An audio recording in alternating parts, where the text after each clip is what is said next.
All right. Are we excited to talk about some Rebecca Creek? This one was finished in 2 years in Spanish oak. Look at that color. And man, when we get into the flavors, those are dark and awesome as well. So thank you for joining me today, whiskey friends. Let's kick off the show.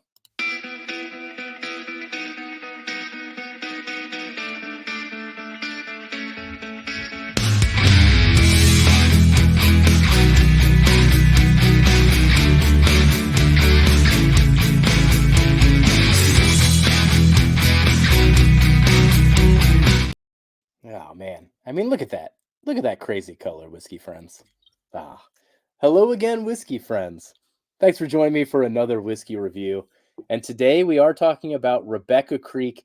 If you're unfamiliar with this brand, I think the main place that you can get it is in Texas. Maybe there's other states in the South that you can get it. Let us know in the comments if you know some other states that you can get your hands on Rebecca Creek. Rebecca Creek has been on my radar for quite some time.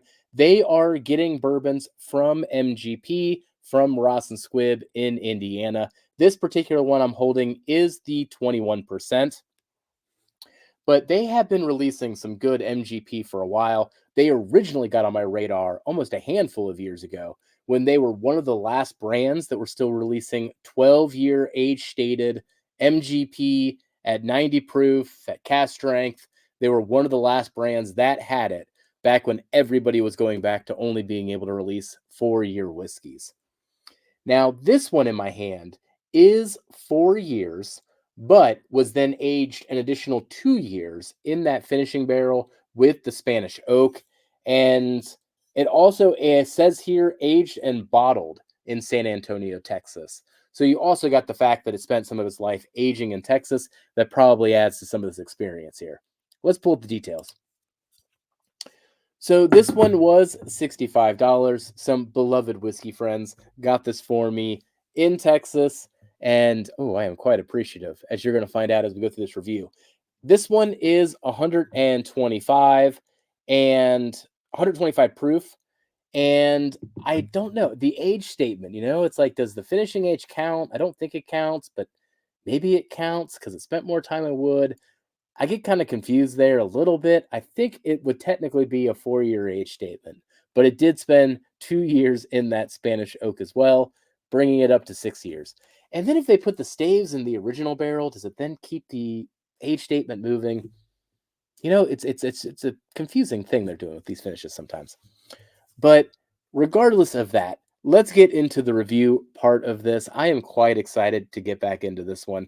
I am just going to gush, and my knees might get a little weak here and there. Just bear with me as we go through it. We'll go through the nose, the palate, into the finish, and then I'll give you the final scores.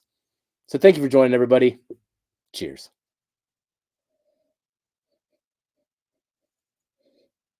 Oh man, it's such a it's such an intriguing nose to me. It's really, really spicy up front, and then the flavors that I get, that I pretty much get consistently throughout the entire experience, begin to break through. If you've ever had a devil's food cookie, that is what this reminds me of.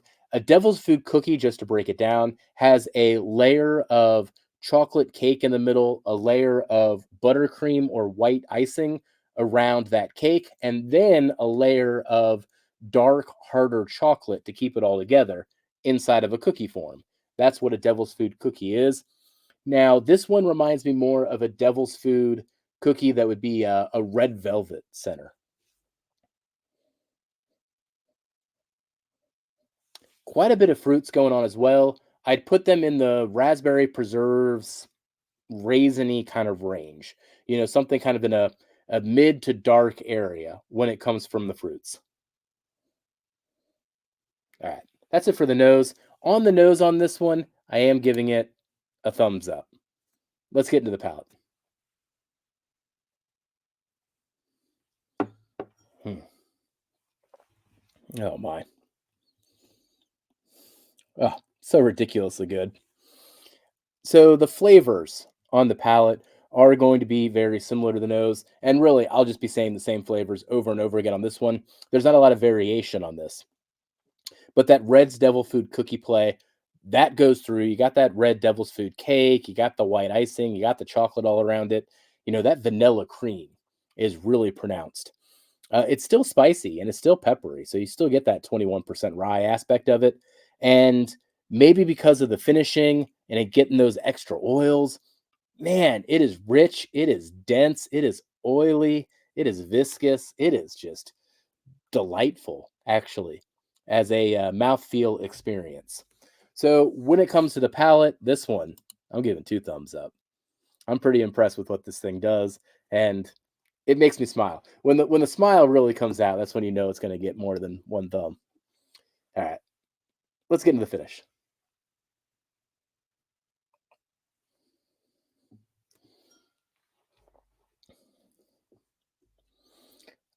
I mean, same flavors on the finish. What is interesting though, on the finish, especially towards the tail end of the finish, it takes this interesting turn where the devil's food cookie flavors die down and instead they get replaced with ginger and orange. And those really take hold.